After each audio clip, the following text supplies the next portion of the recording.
Assalamualaikum warahmatullahi wabarakatuh and very good morning. My name is Syed Muhammad Ilyas bin Syed Ahmad and my method number is 03 DEP5A 2999.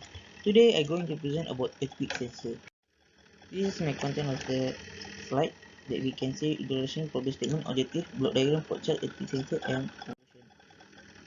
My introduction about this project is I choose this project because the information that I find and heard on Google and some of the victims. I know most of them in natural disaster like tsunami or tornado. Some of them think that earthquake does not give big effect to human, but it's wrong because 2,900,043,722 people was dead toll from 526 years to 2019 because of the earthquake. Thousands of innocent people was die, so my project can help to control the death from this disaster. Next is about problem statement. The main problem statement is about earthquake hazard, or we can also say danger. It's the effect of ground shaking. Buildings can be damaged by the shaking itself or by the ground beneath the ceiling to different level it was before the earthquake subsidence. Buildings can also sink into the ground or soil. Liquefaction occurs.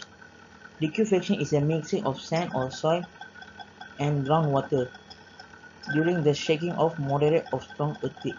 The second main earthquake hazard is ground displacement. Ground movement along a fault is a structure which is a building, road, and etc. It's a building across a fault. The ground displacement during an earthquake could seriously damage or rip apart the structure. And my main objective to choose the project is I not only choose the project, not only complete my semester in polytechnics, I choose this project our open community and country use. Because today our planet was faced new problem every day. For example, global warming, unstable weather condition, and more.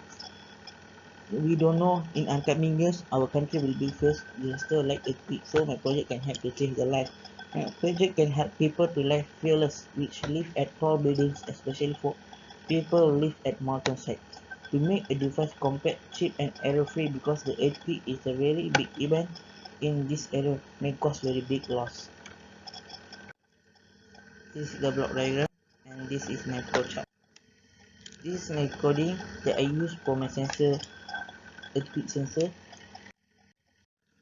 The conclusion of this project is earthquake is one of the rare disasters that happen in our country, but still that we can't refuse the earthquake sensor that not used to this country because we know currently this project is useless, but in future we can't give guarantee that our Malaysia will never happen earthquake.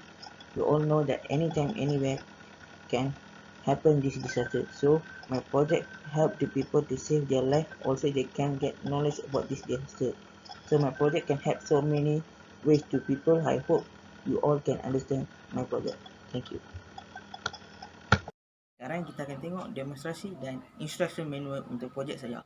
Jadi kita payah nak buang masa lagi. Mari kita mula. Sekarang kita akan tengok model saya yang mana panjang dia 30 cm dan tinggi dia 8 cm dan lebar dia 8.5 cm.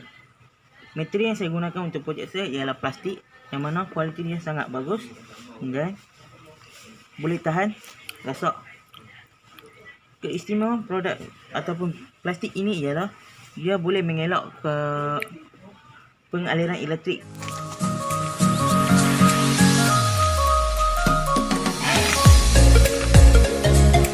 Ini ialah model projek saya iaitu earthquake sensor yang encik boleh nampak. Yang sekarang ini ialah LCD.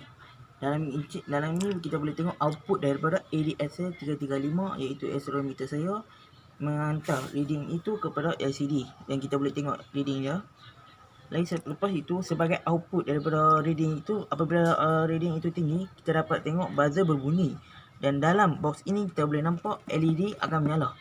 Dan ini ialah komponen kita yang mana akan mengerah ataupun mensensorkan vibration tersebut yang mana hantar ke LCD dan kita boleh tengok juga dalam monitor kita. Jadi mari kita mulakan demonstration itu. Cik boleh nampak saya menggunakan tanah sebagai gempak bumi untuk mengesankan sensor ADSL 335 untuk menghantar kepada monitor kita. Jadi mari kita mulakan demonstration itu. Encik boleh nampak saya telah menuangkan tanah di atas ADXL untuk mendapatkan reading dia. Baik, Encik boleh nampak dia dapat sensor dia gegaran itu dan sudah hantar reading dalam LCD. Jadi mari kita tengok dalam monitor kita.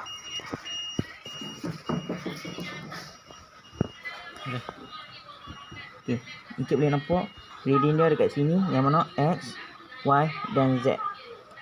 Sekarang dia tiada gegaran, jadi dia berhenti untuk seketika. Dan kita boleh nampak reading dia di sini. Yang mana apabila kita dapat gegaran itu, dia akan tunjuk dalam sesamik graf.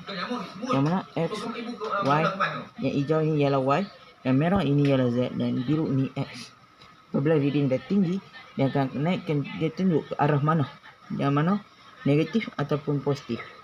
Dan dia akan tunjuk arah mana dia. Contoh seperti Z ni ialah arah untuk atas. Jadi dia akan tunjuk reading dia di atas.